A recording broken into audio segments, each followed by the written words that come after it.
Sahabat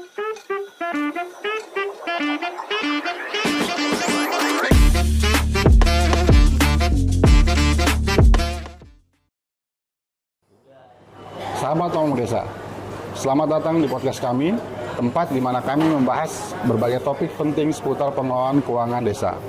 Saya Ali. Hari ini kita akan mendalami tentang Permendagri nomor 20 tahun 2018 tentang pengelolaan keuangan desa. Pengelolaan keuangan desa adalah salah satu aspek krusial dalam mewujudkan pemerintahan desa yang transparan, akuntabel, dan juga partisipatif. Dalam episode ini, kita akan membahas asas-asas yang akan dijalankan dalam setiap tindakan pengelolaan keuangan desa, serta peran penting kepala desa sebagai pemegang kekuasaan pengelolaan keuangan desa. Selain itu, kita juga akan melihat lebih dekat peran pelaksana pengelolaan keuangan desa dan bagaimana mereka akan membantu dan juga melaksanakan anggaran desa yang tertib dan disiplin. Mari kita telusuri lebih dalam bagaimana prinsip-prinsip yang diterapkan dalam praktek, serta bagaimana partisipasi aktif masyarakat desa yang lebih baik. Jadi tetaplah bergabung di podcast yang informatif kali ini. Pada kesempatan kali ini, kita akan ditemani oleh Ibu Ira. Selamat sore, Bu Ira. Sore. Bu Ira ini adalah Kasubdit FPKD Bina Pemdes Kementerian Dalam Negeri. Baik, sekali lagi kami mengucapkan selamat datang Bu Ira dan terima kasih atas kesediaan waktunya dalam podcast kali ini. Kita akan membahas tentang pengelolaan keuangan desa, Bu, pada kali ini. Jadi sebenarnya itu apa sih dasar regulasi terkait dengan pengelolaan keuangan desa di pemerintahan desa? Ya, jadi dari pemerintahan desa dulu ya Pak ya. Jadi regulasi pemerintahan desa itu ada di Undang-Undang 6 tahun 2014. Ya. Nah, sekarang sudah direvisi menjadi Undang-Undang 3 tahun 2024. Jadi kurang lebih 10 tahun nih ya. Dan dalam revisi ini ada kurang lebih 17 pasal yang kita ubah. Tapi bukan berarti yang Undang-Undang 6 tidak dipakai ya. Jadi kita tetap pakai. Nah, turunan dari Undang-Undang 6 atau Undang-Undang Desa itu untuk pengelolaan keuangan desa ada yang namanya Permendagri 20 tahun 2018. Ya, ini dia isinya adalah pedoman pengelolaan keuangan desa. Nah, karena sudah direvisi Undang-Undang 3 ini ada beberapa pasalnya yang nanti akan kita revisi juga. Gitu. Baik.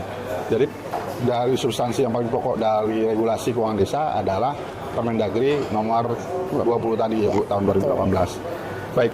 Jadi dalam pengelolaan keuangan desa ini asas yang dipakai itu apa Bu? Pengelolaan keuangan pemerintahan desa ini. Jadi asas-asas pengelolaan keuangan desa itu ada 5 ya Pak ya? Ya. Ada 5 itu ada transparan, akuntabel, partisipatif, tertib, dan disiplin anggaran. Jadi kalau transparan kita berharap ya pemerintah desa ini ketika telah menggunakan APBDes-nya ini bisa transparan memberikan informasi kepada masyarakat nih APBDes nih uang yang dititipkan ini sudah digunakan untuk apa saja ya. Kemudian akuntabel tercatat dengan bukti-bukti belanja dan lain-lain.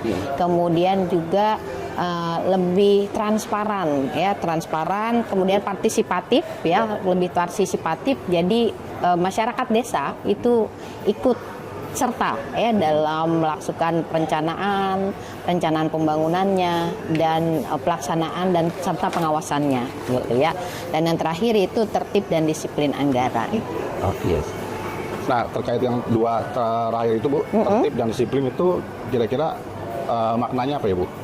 Dalam pengelolaan desa. Jadi gini Pak, tertib dan disiplin anggaran itu kita berharap bahwa dengan pengelolaan keuangan desa ini mereka tertib secara jadwal maupun juga secara tahapan sesuai dengan peraturan perundang-undangan. Contoh dari RPJMdes harus 3 bulan setelah pengukuhan atau pelantikan gitu ya. RKPDes itu bulan Juli sudah harus ditetapkan, APBDes 31 Desember seperti itu.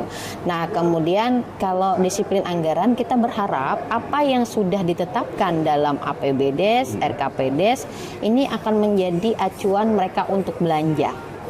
Ya, jadi tidak non budgeter gitu ya, mereka bisa keluarkan. Nah, ini yang mengakibatkan di desa terjadi fraud, Pak, atau kecurangan-kecurangan yang kita coba untuk mitigasi. Ya. Baik, berarti dalam pengelolaan kayaknya secara teoretikal ya Bu, sudah tidak perlu diragukan lagi ya Bu. Tadi transparan, kemudian harus akuntabel, harus tertib dan disiplin gitu. Jadi memang dalam pengelolaan keuangan ini sekarang masyarakat atau pemerintahan desa ini sudah mempunyai suatu anggaran yang didapat dari pendapatan desa ya Bu. Ya. Nah, kira-kira pendapatan desa itu dari mana aja ya Bu? Pendapatan desa itu ada 7, Pak. Ada ya. 7. Luar biasa nih, desa banyak sekali pendapatannya. Ya. Jadi yang pertama, yang satu-satunya pendapatan yang memang dikelola oleh desa itu adalah pendapatan asli desa. Ya, biasanya itu dari BUMDes ya, ataupun dari aset yang digunakan gitu ya, disewakan, dikerjasamakan, nah ya, dimanfaatkan lah ya. Nah, kemudian yang ketiga adalah kerjasama desa. Jadi itu yang benar-benar dikelola oleh pemerintah desa. Nah, kemudian yang 6 lagi ini biasanya dari luar, Pak. Ada dana desa dari APBN, ADD dari kabupaten kota. Sebenarnya sih ini juga dari pusat juga ya, karena itu DAU dan DBH juga ya. Kemudian ada bagi hasil pajak dan retribusi 10%, bantuan keuangan, kemudian hibah. Kalau hibah ini dari masyarakat, perusahaan dan lain-lain ya.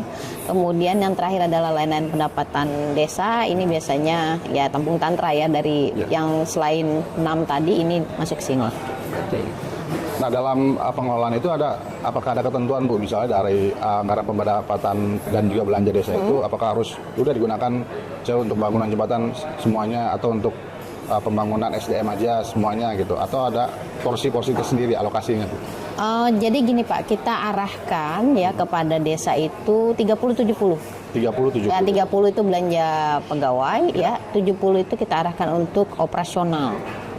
Ya, 70 itu termasuk gaji-gaji apa? Enggak, yang 30 yang masuk gaji. 30 belanja ya? Pegawai ya, belanja pegawai. Nah, itu masuk 30. Yang 70 ini operasional dan lain-lain. Operasional dan lain-lain. Baik. Nah, bagaimana terkait dengan pembiayaan di desa itu yang tadi yang di dalam 70 tadi ya Bu?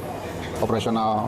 Enggak, itu belanja saja. Itu belanja aja? Belanja aja. Okay. Jadi kan tadi dari pendapatan langsung masuk ke belanja, itu dibagi 30-70. Baik. Nah, kalau yang untuk investasi itu kan biasanya di pembiayaan Pak. Pembiayaan. Ya, pembiayaan itu biasanya isinya ada silpa ya, sisa-sisa lebih anggaran tahun-tahun sebelumnya gitu ya. Kemudian ada dana cadangan, tabungan Pak.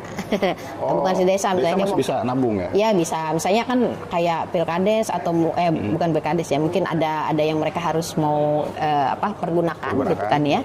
Itu kan mungkin tidak bisa langsung dianggarkan dalam 1 tahun, dia anggarkan dalam 3 tahun, 5 tahun. Nah, itu dia nabung. Oke. Kita masuknya di dana cadangan. Kemudian ada hasil penjualan kekayaan desa ya, misalnya dia menjual apa ya, bangunan atau apa, nah itu masuk situ ya. Gitu. Ya, terus kemudian ada di pengeluaran pembiayaan tuh ada ini Pak, penyertaan modal kepada BUMDes. Nah, kemudian ada juga pembentukan dana cadangannya tadi ya kan, kan tadi ada penerimaan, ada pengeluaran, ada yang masuk, ada yang keluar Pak. Iya, betul. Ya kan, ada yang ditabung, ada yang dikeluarkan gitu. Baik. Jadi seperti itu Pak. Baik. Jadi untuk pengelolaan keuangan di pemerintahan desa ini sudah sangat berkembang ya Bu, dan juga yang sudah pasti desa bisa membangun desanya dengan pendapatan dan juga sumber daya yang mereka punya gitu Bu ya. Betul. Baik Bu Ira, terima kasih pada kesempatan podcast kali ini. Jadi jelas sahabat Pamung Desa bahwa dalam pengelolaan keuangan desa kita harus tertib dan juga disiplin terkait dengan pengelolaan di dalam pembangunan yang dijalankan oleh pemerintahan desa. Terima kasih atas perhatiannya. Kita berjumpa lagi pada podcast berikutnya. Assalamualaikum warahmatullahi wabarakatuh.